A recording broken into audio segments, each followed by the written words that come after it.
Bom, eu vou dar minha opinião sobre isso, mas antes eu tenho algumas informações mais emocionais, que é os enlutados com a perda do Ethan Chapin, o único rapaz no meio das vítimas femininas do Brian, está recebendo algumas movimentações importantes em seu nome. Pois é. Uma fazenda de tulipas, onde ele costumava trabalhar, criou uma mistura especial de bulbos para flores amarelas e brancas chamadas Ethan's Sorriso, para arrecadar dinheiro para uma fundação criada por seus pais. A mãe do Ethan, Stacy Chapin, disse: "É o Ethan sorrindo para nós." Ela conversou com o programa Today, juntamente com o marido, em uma de suas primeiras entrevistas 5 meses depois do que aconteceu. E ela disse: "Isso se transformou em algo especial, algo tangível que o representa agora." A mãe disse que foram os amigos do seu filho na fazenda, onde ele trabalhou no verão passado, que se sentiram inspirados a homenagear o Ethan. Ela disse: "Ele era um garoto para quem o resto dos outros jovens ligava e descobria quando ele estava no horário de trabalho, porque todo mundo queria trabalhar com ele. E quando o homicídio aconteceu, todos eles decidiram que precisavam de uma maneira ou outra homenagear." Um outro rapaz chamado Reese Gardner descreveu que foi uma dessas pessoas muito sortudas que teve o privilégio de trabalhar com Ethan. Ele disse que ele tinha um sorriso imenso, sabe? Não tinha como você ver o Ethan e não sorrir de volta instantaneamente. O CEO do Tulip Valley, Andrew Miller, também disse que esse tributo foi feito porque as tulipas são únicas para Skate Valley e é um sorriso.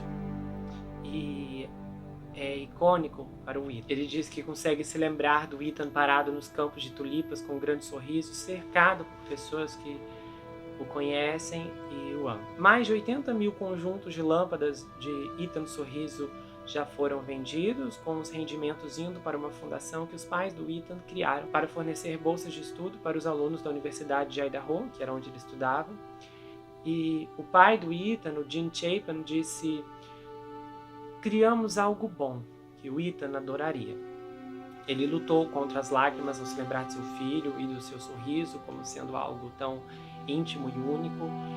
E ele disse também que é muito difícil não ter o filho ali. Ele também admitiu que acorda regularmente para chorar. A Stacy disse que a fundação vai ajudar o legado do filho, de tocar a vida das pessoas. Ela falou: "Nós dizemos em nossa família que se tocássemos tantas vidas quanto ele em seus 20 anos tocou, esse mundo seria um lugar melhor, porque ele era um garoto incrível." Os pais enlutados não podem comentar muito sobre o caso em si, porque a juíza pôs uma controversa ordem estrita de silêncio. No entanto, eles disseram que a perda tem sido muito difícil, especialmente porque o Ethan era um trigêmeo, fazia quase tudo com a sua irmã Maisie e com seu irmão Hunter. Os pais dos trigêmeos agora precisam se preparar para grandes ocasiões sem o Ethan, começando com seu aniversário de 21 anos, que vai ocorrer no final desse ano. A mãe disse: "Eu daria tudo para poder abraçá-lo mais uma vez." E enquanto o pai falou: "Pais,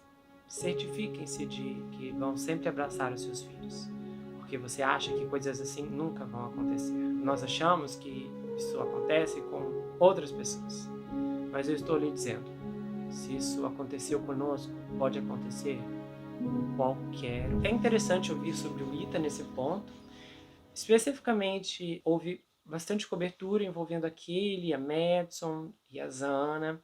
A gente teve pouca coisa assim entre todos. O Ethan foi o que menos recebeu espaço. Eu acho que também o silêncio da família contribuiu muito. E é claro que há muitos contornos dramáticos que ajudam a proliferar várias espécies de informações. Então a gente tinha ali, no caso da Madison e da Kaylee, 2 amigas inseparáveis. Você tinha muitas situações interessantes que podiam ajudar a facilitar as manchetes, e é como as informações chegam. As pessoas são despertadas por aquilo que causa mais atenção, é um fato.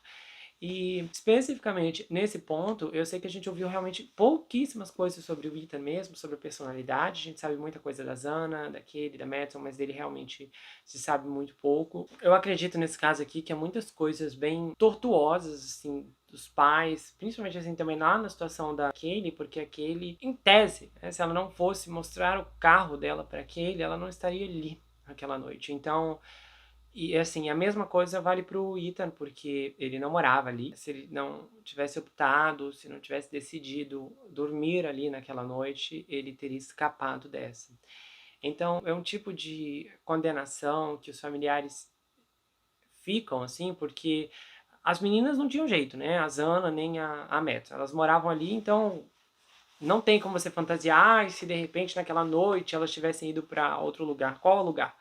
Não tinha, mas então realmente não há espaço, às vezes, nessas situações para esse tipo de coisa, a menos que hajam outras coisas que só as famílias saibam, como, sei lá, sabe, era para ir para uma faculdade e o pai incentivou a ir para aquela. Então sempre vão surgir camadas para que as famílias fiquem se culpando. Mas especificamente nisso, que já é visível entre aquele e o Ethan, é aquele tipo de memória que sempre vai trazer: nossa, por que dormiu naquela noite? Por que não foi pro seu? Se você tivesse lá, se tivesse esse si. Ele é tão torturoso porque ele sempre fica na cabeça.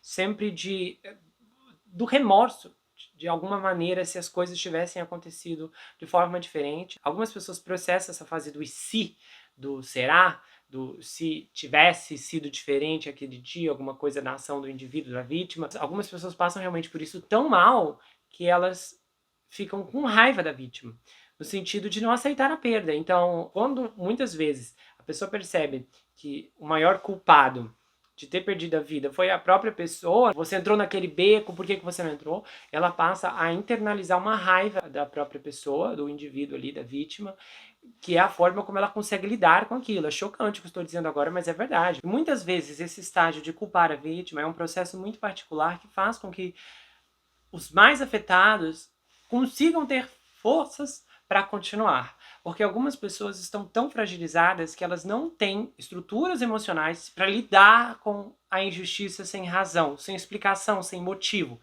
Então, como o nosso cérebro já tem essa tendência de procurar trazer uma explicação para tudo, muitas vezes essa explicação acaba se transformando em uma raiva contra o próprio indivíduo. Já esbarrei em uma situação específica em que o rapaz ele detonava a mãe falecida dele.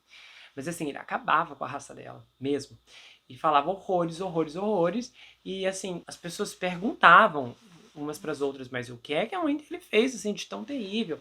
E as pessoas falavam, gente, eu não sei, porque ele e a mãe dele eram unha em carne antes do falecimento dela. E depois acabou vindo à tona, as pessoas ficaram sabendo que realmente ele fazia isso, porque era a única maneira de lidar com a terrível perda da mãe dele. Então, ele se sentia melhor se tivesse raiva dela do que realmente ter que lamentar essa terrível perda que causava tanto mal-estar para ele. Eu sei que é frustrante quando esbarramos em situações assim, mas a grande questão é que muitas vezes, nesses momentos, a terapia ela é importante e essencial, porque muita gente não tem capacidade nem tem inteligência emocional suficiente para lidar com o próprio luto. E algumas pessoas se veem presas em um terremoto ou em um tsunami em que ela vai se afogar. Então, a terapia, quando ela é estabelecida, o indivíduo consegue administrar o seu luto, processar esse luto.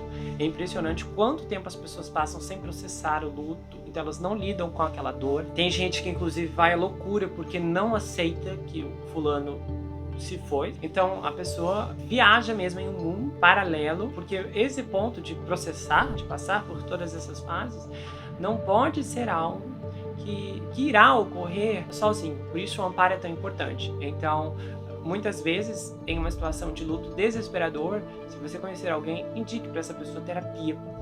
Fale para ela, olha, você precisa de um profissional, alguém adequado, que vai saber como trabalhar com você, porque as pessoas que guardam luto dentro de si, pode ter certeza que vão manifestar a dor da pior maneira possível depois.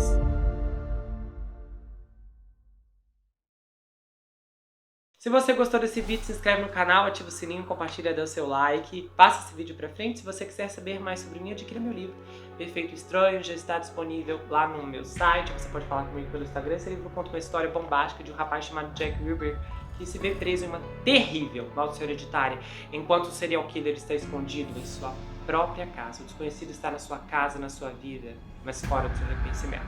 O livro vai autografado se você quiser, tem pôster exclusivo e também uma série de marcadores incríveis que, um ao lado do outro, formam um mapa da cidade de Manhattan. E olha, o plot twist já começa aqui na capa, vê se você encontra. Você tá vendo?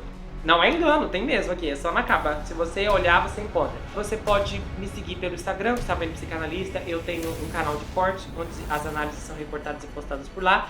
E eu também tenho um grupo no Telegram, onde eu envio áudios exclusivos, bastidores, muita coisa bombástica que você só vai ouvir por lá, ok? A gente se vê no próximo caso. Não se esqueça que aqui você sempre vai ter um amigo. Até mais, pessoal!